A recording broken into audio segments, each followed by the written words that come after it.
Good afternoon, my fellow people, and welcome back to this new edition. I hope you're doing good. So today we are talking about a very interesting topic. Aujourd'hui, nous parlons d'un sujet très intéressant, un sujet est généralement considéré comme tabou dans la société, un sujet qui vraiment a créé des problèmes dans la vie de celles qui sont concernées, dans la vie des jeunes filles, côté psychologique, côté santé et même côté physique. Donc aujourd'hui, nous allons parler de la mutilation génitale féminine ou encore de l'excision. Alors, sur ce fait, c'est quoi l'excision ou encore la mutilation génitale féminine? C'est un sujet que beaucoup de personnes ont oublié ou même n'en parlent pas du tout. Pourtant, il y en a encore des milliers et des milliers de femmes qui en souffrent dans notre société africaine. L'excision est tout simplement cette ablation des organes génitaux féminins externes. Alors, est-ce que cette pratique vraiment a un rapport direct avec notre santé? Est-ce que cette pratique a un rapport direct avec notre état psychique ou physique? Ce sont ces réponses que nous allons vous donner tout juste. Je vous laisse après le générique. Vous allez juste suivre ce qu'il y a à connaître à propos de cette pratique.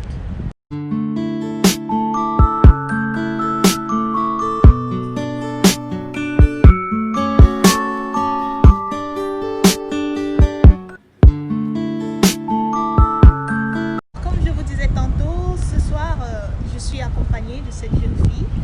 Toutes elles sont le club des jeunes filles leaders de Guinée qui ont pour but de lutter contre les mutilations génitales féminines, qui ont pour but de lutter contre l'excision.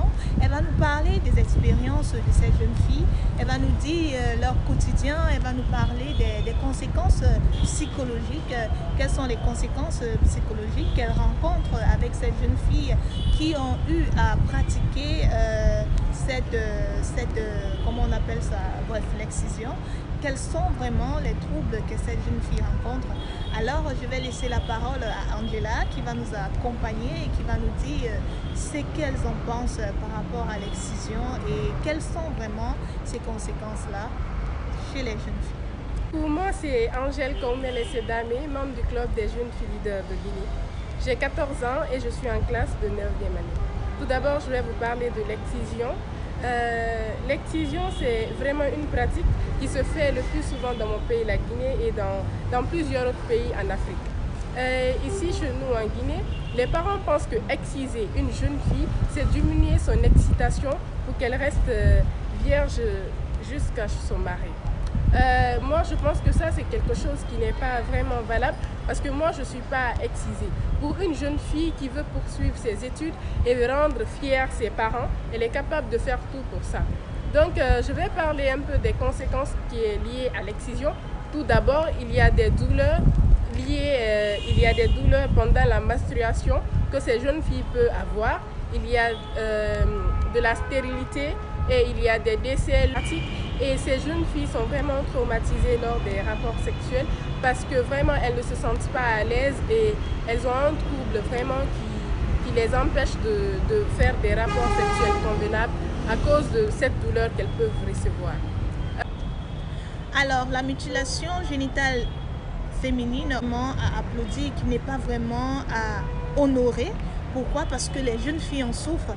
Et en plus, ce qui nous touche le plus, c'est qu'il y a des parents qui le pratiquent tout en sachant les impacts que ça peut avoir dans la santé de la jeune fille, mais juste parce qu'ils ont peur des préjugés que la société va faire autour d'eux, juste parce qu'ils ont peur des préjugés culturels, voire même traditionnels, ils font cette pratique tout simplement avec des raisons ou des réflexions qui disent que ceci c'est pour renforcer la jeune fille, la rendre plus forte, la rendre non seulement la protéger sur des pratiques sexuelles très tôt, voire aussi même la protéger contre la peur, parce qu'ils disent que ça rend la fille plus forte et aussi ça rend la fille fidèle à son foyer. Mais est-ce que ce sont vraiment des pratiques à applaudir ou des pratiques à accepter qu'on fasse à nos personnes directes de nous. Alors nous allons voir aujourd'hui quelles sont les conséquences physiques, voire même les conséquences psychologiques de cette pratique. Alors tout à l'heure, la jeune Angèle a essayé de nous donner les conséquences, quelles étaient les conséquences de cette pratique. Je pense que tout de même, nous allons tout simplement diviser ces conséquences en deux temps, dont les conséquences physiques chroniques et les conséquences physiques aiguës. De savoir quelles sont les conséquences physiques aiguës. Ici, nous avons des fortes douleurs, voire même des pertes de sang importantes allant au choc hémorragique. Nous avons des infections, nous avons une cicatrisation très difficile, d'autant plus que des appareils ou des instruments qui sont utilisés sont soit des lames souillées ou des lames ou des petits couteaux qui sont utilisés. Ensuite, nous avons des problèmes de perte urinaire très importants, Et ensuite, nous avons ici des infections. À ce qui concerne les conséquences chroniques, nous avons des infections telles que le VIH, les MST, encore les maladies sexuellement transmissibles qui peuvent se transmettre par des instruments qu'ils ont utilisés. Nous avons ici des dysménorrhées ou encore des douleurs intenses lors des menstrues chez cette jeune fille-là. Nous avons un facteur très important ou une pathologie très importante à ne pas du tout négliger. Il s'agit du tétanos qui est aussi susceptible d'arriver chez ces jeunes filles dû aux instruments qui sont utilisés. Ensuite, nous avons des fistules qu'on constate chez ces jeunes femmes associées à des incontinences urinaires. Donc, il est très important de rappeler les douleurs intenses que ces jeunes filles peuvent recevoir aussi lors des rapports sexuels.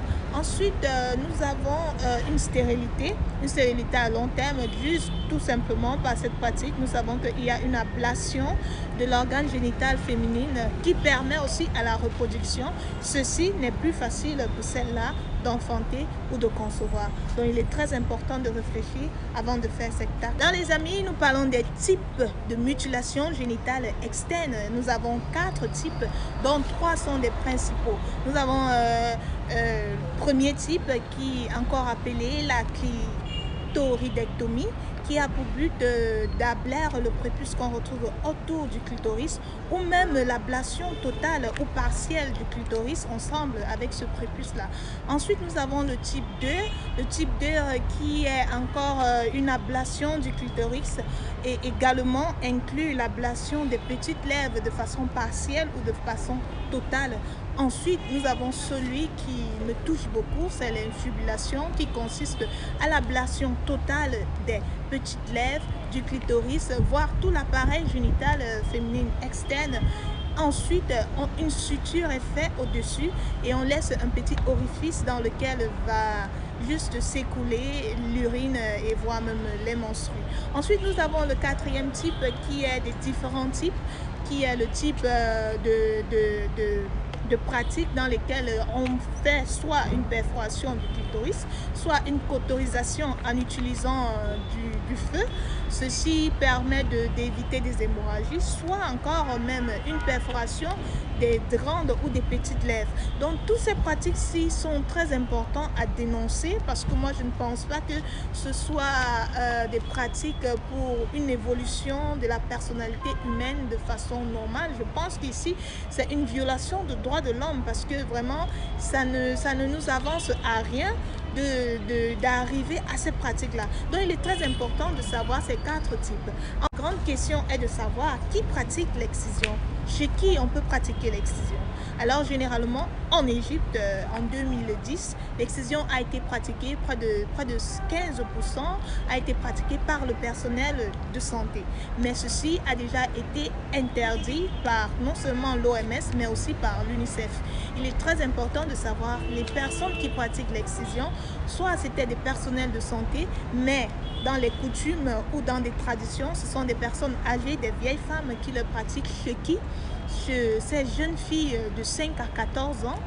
Donc, il faut déjà savoir que c'est comme ça que se pratique l'excision. Alors, à ce qui concerne la prévalence de cette pratique dans le monde ou encore dans les pays concernés, tels que la Guinée, tels que la Somalie, tels que la Côte d'Ivoire et même voir l'Égypte, nous allons voir sur cet écran les différentes images qui montrent le pourcentage de la pratique de la mutilation génitale féminine dans ces pays-là.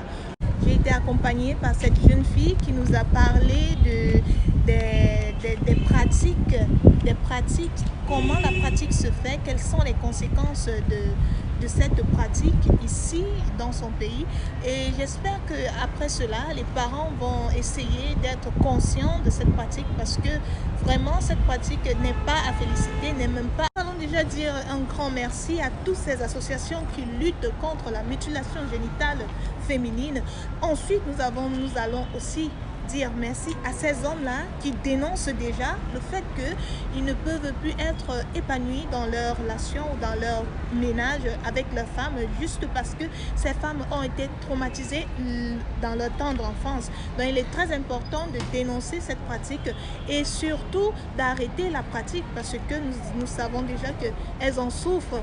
D'autres ne peuvent pas en parler, d'autres préfèrent en parler, d'autres préfèrent faire face à ces douleurs-là.